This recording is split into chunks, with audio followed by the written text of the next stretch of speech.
Halo kakak, berhubung ini adalah kisah novel jadi kemungkinan video dan narasi tidak sama, dukung like, komen dan subscribe kakak, semoga bisa terhibur, selamat mendengarkan. Xiao Yan tidak berbicara, apalagi menghentikan Feng Xichang, orang-orang ini tidak bisa tinggal, jika mereka tidak berhati-hati, mereka akan menjadi duri yang tajam, dan Feng Xichang masih menunda waktu. Oleh karena itu, Xiao Yan tidak akan meninggalkan tangannya, dan telapak tangannya mencondongkan tubuh ke depan. Di bawah tubuh Feng Xichang, hantu telapak tangan besar mengembun, dan pada saat yang sama, kekuatan penindasan tak terlihat menyelimutinya. Pada saat yang sama, cahaya putih terik di mata Xiao Yan menyapu. Memegang matahari dan bulan dan memetik bintang-bintang, yang milik daging Yuan Shen, dan semangat juang tubuh, dan jejak pertarungan ini akan berubah dengan bentuk tubuh Xiao Yan, meskipun tubuhnya hanya beberapa ribu zang, kekuatan meninggalkannya juga diremehkan, dan tiba-tiba menegangkan, Feng Xichang, tubuhnya seperti ditutupi oleh pegunungan dan dihancurkan, tubuhnya runtuh, dan dia juga terbangun dari keruntuhan obat, matanya merah darah. Hei, kami tidak memiliki keluhan dan kebencian, mengapa kami harus bekerja begitu keras satu sama lain? Suara Feng Xichang jatuh pada sosok Xiao Yan, dan lampu listrik telah memaksa di depannya, dan jari manisnya jatuh pada jari yang berlumuran darah. Alis Feng Xichang, jika Anda tidak mengatakan yang sebenarnya, Anda tidak akan memiliki kesempatan. Suara acuh tak acuh Xiao Yan masuk.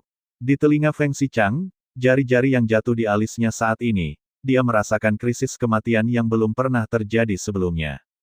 Feng Xichang memang menyembunyikan kekuatannya. Namun, kekuatan yang dia sembunyikan rentan di depan Xiao Yan. Bahkan jika dia adalah puncak ketiga dan membuka 9 dataran, kecuali itu adalah 9 asal besar yang sangat kuat, dia tidak akan memenuhi syarat untuk bertarung dengan Feng Xichang dan Xiao Yan. Feng Xichang masih ragu-ragu, dan jari-jari Xiao Yan memiliki gaya tarik yang kuat ke barat.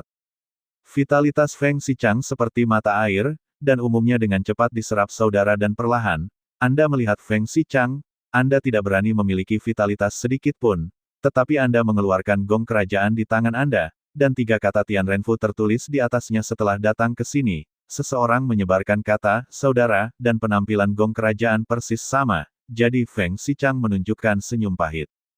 Saat dia mengeluarkan palu kekaisaran, dia hanya tahu bahwa dia tidak bisa lagi menipu pintu. Hanya jika Anda seperti diri Anda sendiri mungkin memiliki kesempatan untuk menukar secercah kehidupan. Pengejaran dan pembunuhan rumah surgawi membuat Xiao Yan menebak, tetapi dia benar-benar berpikir bahwa itu benar-benar seperti ini. Melihat Feng Xichang, Xiao Yan menarik jarinya, dia tidak punya pilihan selain menghapusnya. Jika orang ini benar-benar ingin membunuh, itu tidak sesederhana itu, hanya satu pukulan. Meskipun Feng Xichang tampak trauma, Xiao Yan bisa merasakannya. Orang ini masih memiliki keraguan. Alasan mengapa dia menyuruh Xiao Yan untuk menikah adalah karena tujuan sebenarnya mungkin bukan untuk takut hidup dan mati, tetapi bukan untuk bermusuhan dengan Xiao Yan. Orang ini sangat pintar. Xiao Yan mengangkat tangannya untuk mengambil semua 5.000 kristal ruang waktu, membawa Ye Beijing dan Xiao Yueli ke Changhong, dan meninggalkan ayah bintang ini dengan kecepatan yang sangat cepat. Xiao Yueli bertanya, Xiao Yan memberitahu Yueli tentang perintah pengejaran dan pembunuhan di bawah rumah surgawi. Alis Willow yang terakhir berbahaya, dan sekarang mereka tidak takut pada rumah surgawi dalam hal kekuatan, tetapi mereka benar-benar tahu bahwa mereka akan datang ke tempat misterius, yang membocorkan berita, alam dewa kuno, mungkinkah dia adalah pengkhianat di masa depan, dan mengungkapkan berita Xiao Yan ke rumah surgawi, atau apa yang digunakan rumah surgawi, dan metode lain dihitung bahwa Xiao Yan akan datang ke sini. Tentu saja, masalah terbesar adalah bahwa di rumah surgawi, sekarang Xiao Yan telah mencapai keabadian para dewa. Ketiga, ketika dia meninggalkan sensi sebelumnya dan pergi ke alam lembah iblis abadi.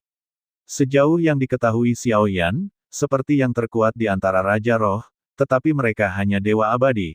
Kekuatan mereka diblokir, di bawah dewa abadi, bahkan jika mereka memiliki hati yang abadi, mereka bahkan tidak memenuhi syarat untuk melawan Xiao Yan sekarang.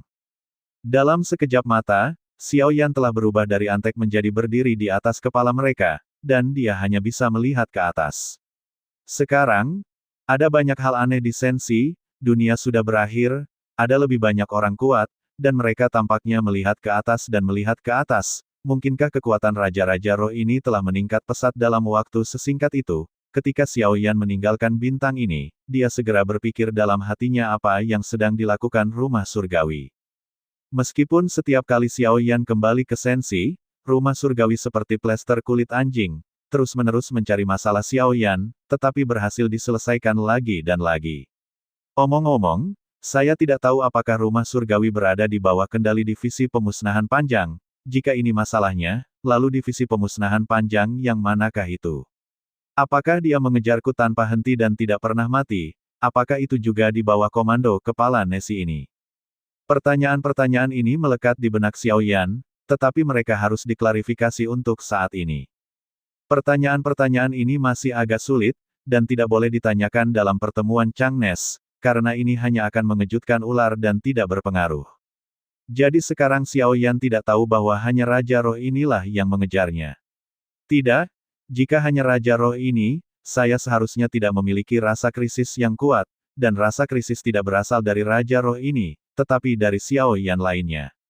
Alasan mengapa dia pergi begitu cepat adalah karena dia merasakan krisis yang belum pernah terjadi sebelumnya, dan ini bukan pertama kalinya, dan seiring berjalannya waktu, perasaan ini menjadi semakin kuat, dan dia harus membuat kartu Hall-nya sekuat mungkin. Klon Yuan Shen dan klon jangkrik emas dapat melangkah lebih jauh, dan kekuatan klon jangkrik emas harus ditingkatkan sebanyak mungkin. Kemudian, Xiao Yan mengeluarkan gulungan gambar permaisuri. Peta ini memungkinkannya untuk langsung melihat tingkat bintang, tetapi Xiao Yan tidak memilih tingkat bintang apa, tetapi bergegas ke kejauhan secepat mungkin.